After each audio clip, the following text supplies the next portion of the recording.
कार्यों के लिए फ्रॉम ओपीडी केयर से इमरजेंसी केयर तक जो हॉस्पिटलाइजेशन तक हम सब का सपोर्ट करते हैं और उसके जो भी दवा है जो भी है सारा मुफ्त चिकित्सा सुविधा का प्रावधान करते हैं की व्यवस्था करते हैं।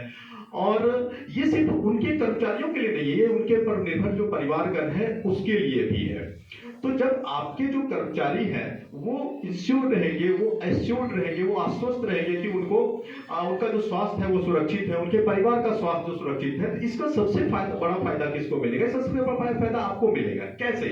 एक तो वो अगर बीमार होता है तो वो काम पर जल्दी लौट जाएगा, उसके घर परिवार में कोई बीमार नहीं होगा तो वो आश्वस्त रहेगा कि ठीक है उसका जो स्वास्थ्य का देखभाल है वो हो रहा है। तो अगर वो काम पर जल्दी लौटता है तो आपकी प्रोडक्टिविटी बढ़ती है, अगर वो टेंस में नहीं रहता है तो आपकी प्रोडक्टिविटी बढ़ती है। इससे क्या होता है कि आपका जो एम्प्लॉय है वो एक ट्रस्टवर्दी होता है, उसका रिटेंशन ज्यादा अच्छा होगा, वो छोड़कर नहीं जाएगा आपको। और न सिर्फ स्वास्थ्य का बल्कि हम उसका इनकम भी प्रोटेक्ट करते हैं। इनकम प्रोटेक्ट करते हैं कब? जबकि वो बीमार हो जाता है उसका इनकम को प्रोटेक्ट करते हैं, जब उसके साथ कोई दुर्घटना हो जाती है तो उसका इनकम को प्रोटेक्ट करते हैं। मातृत्व के समय में अगर आपके पास कोई महिला कर्मचारी है तो उनके मातृत्व के समय में भी हम उनका प्रोटेक्ट करते हैं, उनको 6 महीने का मातृत्व लाभ भी देते हैं।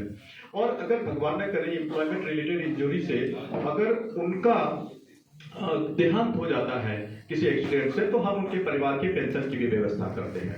तो जब आपका एम्प्लॉय इस तरह से आश्वस्त रहेगा कि मेरे साथ कुछ भी दुर्घटना होती है, मेरे समय कुछ भी होता है तो हमारे पास सुविधा है, तो निश्चित रूप से वो आपके लिए ज्यादा अच्छा से काम, ज्यादा डेडिकेशन से आपके लिए काम करेगा और इससे सबसे ज्यादा ग्रोथ आपको होगी।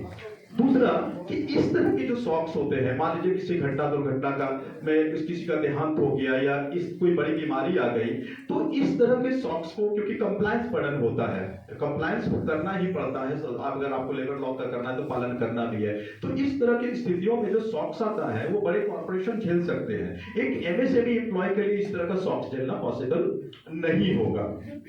तो जब हम बात करते हैं यहाँ पर कि ईएसआईसी कैसे सपोर्ट करती है, तो इस बारे में जब मैं अपना वक्तव्य पूरा कर लूंगा तो आपके पास बहुत सारे क्वेश्चंस होंगे, हम उस क्वेश्चंस के बारे में भी हम बात करेंगे। आप पूछ सकते हैं, अगर समय परमिट करेगा तो मैं एक्सप्लेन करने की और डिटेल में कोशिश करूंगा।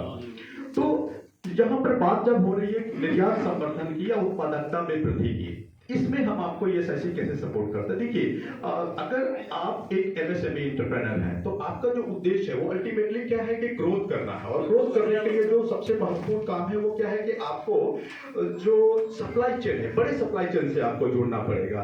अगर आपको एक्सपोर्ट करना है, बड़ी कंपनियों को आपको सप्लाई देना है, बड़ी कंपनियों को आपको सेवाएं देना है, तो ये आप देखिए कि दिन प्रतिदिन जो बड़ी कंपनियां हैं या जो एक्सपोर्ट है वो उन लोगों को प्रीफर करती है, वैसे एमएसएमई को, वैसे मैन्युफैक्चरर को, प्रोड्यूसर को सपोर्ट करती है, प्रीफर करती है जो कंप्लायंस करते हैं, लेबर लॉ का कंप्लायंस करते हैं, जो एम्प्लॉय के वेलफेयर का ध्यान रखते हैं, उनके पास सारे जो भी क्या कहते हैं उसको रेगुलेशंस है उसका फॉलो करते हैं, तो उन लोगों को प्रीफर करते हैं। तो अगर आपका उद्देश्य है कि हम निर्यात करें, हम बड़े सप्लाई चेन से जुड़े, तो आपके लिए बहुत आवश्यक है कि आप जो कंप्लायंस है, जो लेबर लॉ